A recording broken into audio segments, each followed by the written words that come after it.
Once upon a time in the bustling city of Lagos, there lived a plus-size woman named Kimi. Kimi was known for her kind heart and beautiful smile. She lived in a small, colorful house with her two children, Tunde and Ayo. Kimi loved her children more than anything in the world, but life was not easy for them.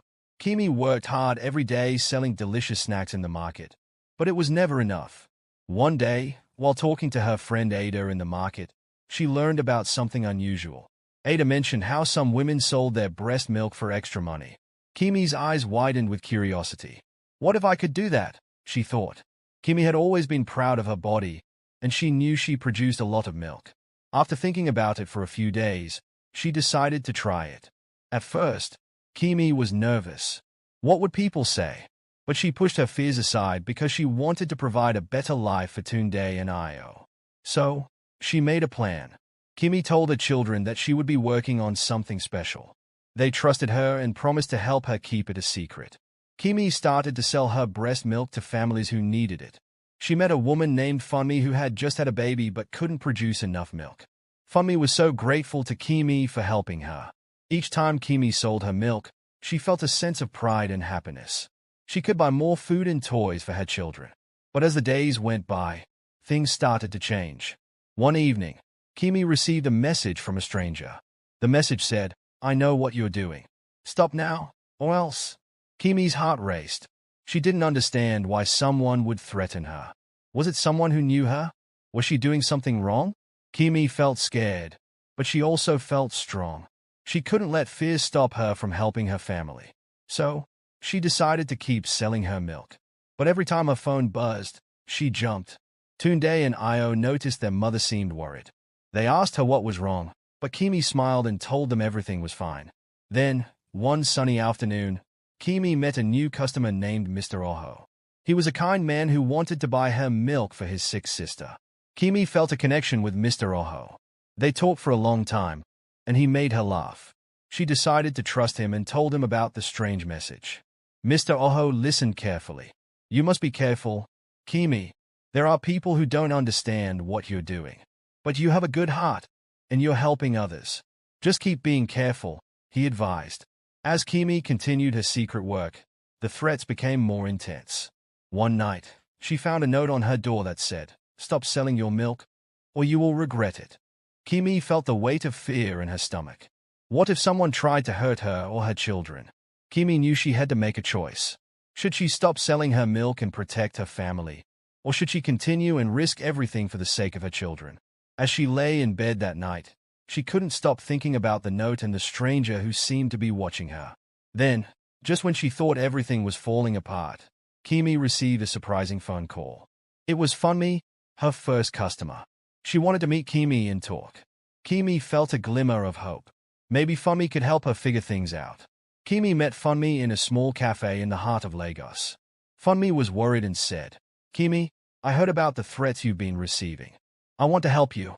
You're not alone in this." Kimi felt a wave of relief wash over her. But could they really face this danger together? As they talked, they came up with a plan. They would gather other women who were selling breast milk to form a support group. They could protect each other and share their stories. Kimi felt stronger knowing she had friends by her side. But deep down, she knew the danger was still out there. With new determination, Kimi returned home. She wanted to tell Tunde and Ayo about her plan. But she also wanted to protect them from the worry. That night, as she tucked them into bed, she whispered, "I love you both so much. No matter what happens, we will always be together." But as Kimi closed the door to their room, she heard a loud crash outside. Her heart raced as she rushed to the window. What she saw made her blood run cold. A shadowy figure was standing outside her house, looking right at her. Kimi's mind raced. Who was this person? What did they want? And how could she keep her children safe? Kimi's heart raced as she pressed her face against the cool glass of the window. The shadowy figure stood still, cloaked in darkness, making her pulse pound in her ears. Was it the person who had sent her the threatening notes? Was it someone sent to scare her into quitting her work? Before she could think, Kimi grabbed her phone and quietly called Mr. Oho. "Please, I need your help. Someone is watching my house," she whispered, trying to keep her voice steady. "Stay calm, Kimi. I'm on my way," Mr. Oho replied, his voice reassuring. Kimi glanced back at her children, who were still sleeping peacefully. She prayed that the figure wouldn't try to get in. Just as she turned back to the window, she saw the figure move closer. Panic surged through her. Was this person dangerous? Suddenly, she heard a soft knock on the door. Kimi jumped, heart racing. "Who is it?" she called out, trying to sound brave. "It's me, Mr. Oho," came the muffled reply.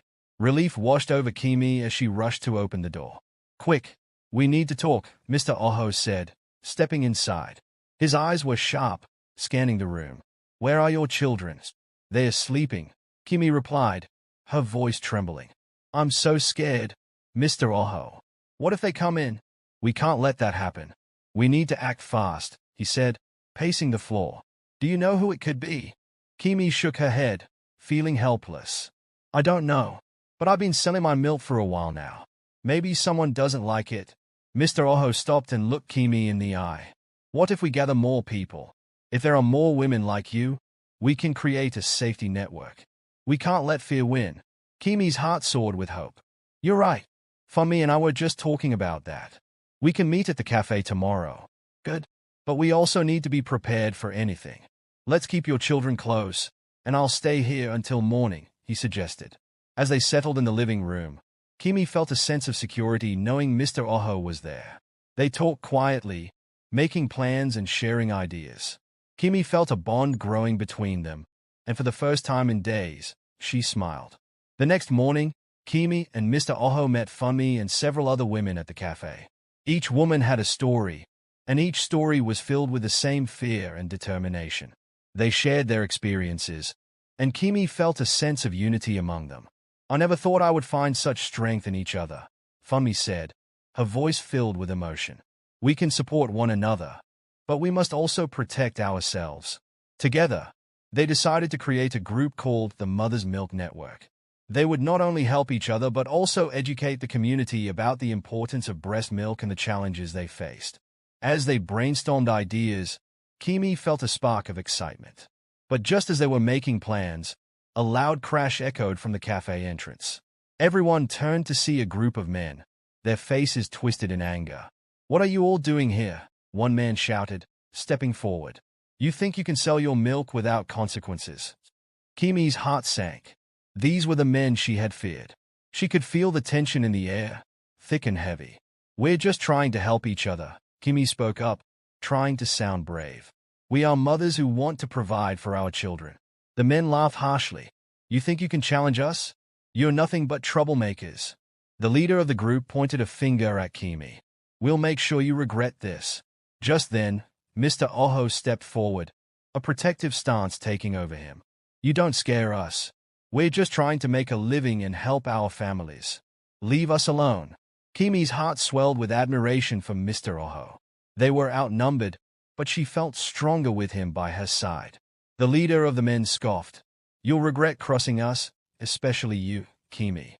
We know your secret, and we know how to make it disappear." With that, the group turned and left, leaving a chilling silence in their wake. Kimi felt a mix of fear and determination.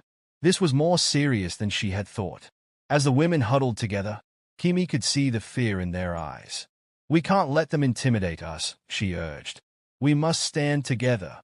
But deep down, Kimi felt a nagging fear. What if they returned? What if they hurt her children? That night, as Kimi lay in bed, she made a promise to herself. She would protect her family at all costs. She decided to take action. She reached out to the women in her network, suggesting they form a watch group to keep an eye out for trouble. Over the next few days, Kimi and the women worked tirelessly. They patrolled the neighborhood, held meetings, and even spoke to other mothers about their experiences. Slowly, they began to gain support from other members of the community. But just when things seemed to be going well, Kimi received another threatening message. "Stop what you're doing, or we will come for you and your children." Her hands shook as she read the words. This time, she felt a surge of anger instead of fear. They couldn't keep her quiet.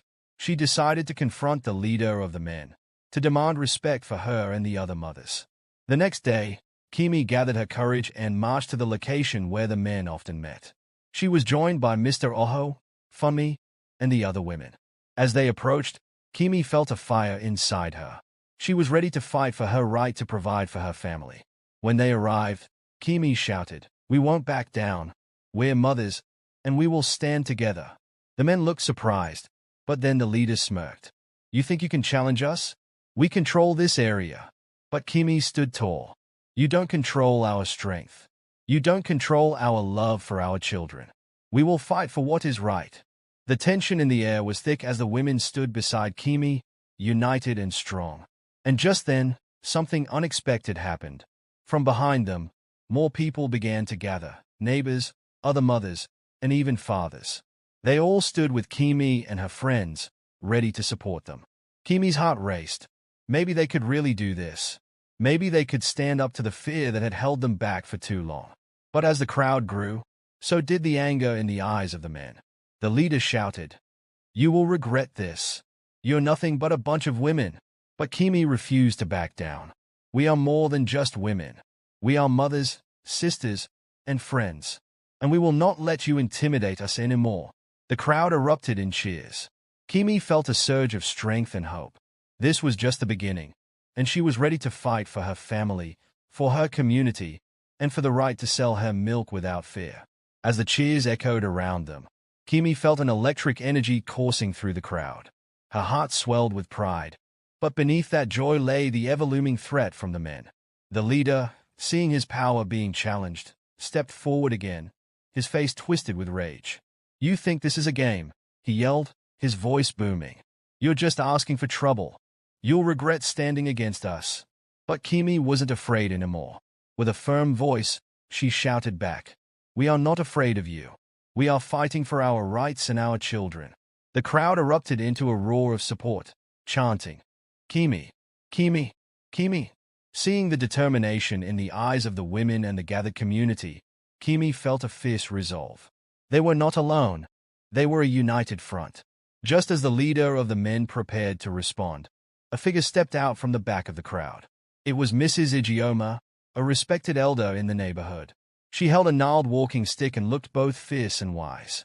"Enough of this nonsense," she declared, her voice steady and commanding. "These women are fighting for their families, just as you are for yours. If you truly care about this community, you will respect their choices." The men fell silent, taken aback by Mrs. Ijeoma's presence. She had a reputation for being fierce but fair, and her words carried weight. "You all know the importance of mothers in our community. Without them, we would have no future. If you threaten them, you threaten us all," she continued, her gaze sweeping over the crowd, her eyes fierce with determination. Kimi felt a swell of hope. With the community standing behind them, perhaps they could finally put an end to the threats. The leader of the men hesitated, glancing at his companions. "We're just trying to keep order. You women don't understand how things work," he barked, but his voice lacked conviction. "We do understand, and we will not be silenced." Kimi interjected, her voice strong. "We are not just women, we are mothers. And we will not back down." Seeing the conviction in Kimi's eyes, the crowd erupted in cheers once more. Mrs. Ijeoma raised her hand, calling for silence. "Let's take this matter to the community council," she proposed. "We will discuss the rights of mothers openly and ensure that no one feels threatened in their own neighborhood." Kimi nodded vigorously. "Yes, let's show them that we are not afraid." As they walked away from the confrontation, Kimi felt a weight lift from her shoulders. They had stood together and faced the threat head-on. The women quickly organized a meeting for the next day to prepare their arguments and present their case to the council. That evening, Kimi gathered her children close. "I'm proud of you both," she said, hugging Tunde and Io tightly. "We are going to make our voices heard, and together, we can do anything." The next day, the community gathered at the council hall. Kimi, Mr. Oho, Funmi, and other mothers stood before the elders, who listened intently. One by one, they shared their stories, the struggles they faced, and the threats they endured. Kimi spoke last, her heart pounding. "We only want to provide for our children and support one another. We ask for respect and safety in our community. We deserve the right to make a living without fear." As she spoke, she could see the understanding in the faces of the council members. Finally, after a tense silence, one of the elders spoke up. We hear you, and we recognize the importance of your work. We will not allow intimidation in our community. Together, we will set new guidelines to ensure that all mothers can provide for their families safely. A wave of relief washed over Kimi and the other women. They had done it. Their voices were heard. The council agreed to implement measures to protect their rights and ensure that no one would face threats for their work again. A wave of relief washed over Kimi and the other women. They had done it. Their voices were heard. The council agreed to implement measures to protect their rights and ensure that no one would face threats for their work again. However, just as Kimi thought it was over, the door swung open, and in walked the leader of the men, flanked by his companions. His face was dark with anger. "You think you can change things? You'll regret this," he shouted. Kimi felt a shiver run down her spine, but she stood firm. "No one is going to scare us anymore." The elder who had spoken earlier stepped forward. "You will respect the decisions made here, or you will face the consequences. This is a community that values all its members, and we will not tolerate threats." The leader opened his mouth to retort but stopped as he glanced around the hall. The faces of the community, united, determined, filled him with uncertainty. He knew he was outnumbered. With one last glare, he turned and stormed out of the hall, followed by his companions. Kimi felt her heart race with triumph. They had stood their ground, and the community had backed them up. The feeling of safety was beginning to return. In the weeks that followed, Kimi's life transformed. With the support of the Mother's Milk Network, they expanded their business and educated others about the benefits of breast milk. They created a safe space for mothers, where they could share stories, support one another, and provide for their families without fear. Kimi's relationship with Mr. Oho deepened, and he became an essential part of their lives, helping her manage the business and providing guidance. The community thrived as they rallied around one another, sharing resources and support. One sunny afternoon, Kimi watched her children play outside, laughter filling the air. She felt a warmth in her heart, knowing that they had created a safe, loving environment together. As Kimi sat on her porch, she couldn't help but smile. She had fought for her family and won, but more importantly, she had found her voice and the strength of community. Just then, a letter arrived in the mail, and Kimi's heart raced. She opened it to find a beautiful invitation to a community celebration honoring the mothers. Tears filled her eyes as she realized how far they had come. The party was a joyous occasion, filled with laughter, dancing, and stories of resilience. Kimi stood at the center, surrounded by her friends and family, her heart full of gratitude. They had turned their fears into power, and she knew they would face whatever came next together. As the sun set over Lagos, casting a warm glow on their celebration, Kimi understood that this was just the beginning of a beautiful journey. They had built a legacy of love, support, and courage, one that would inspire generations to come. And so, Kimi smiled at her children, knowing that they were growing up in a world where their mother's strength had paved the way for a brighter future.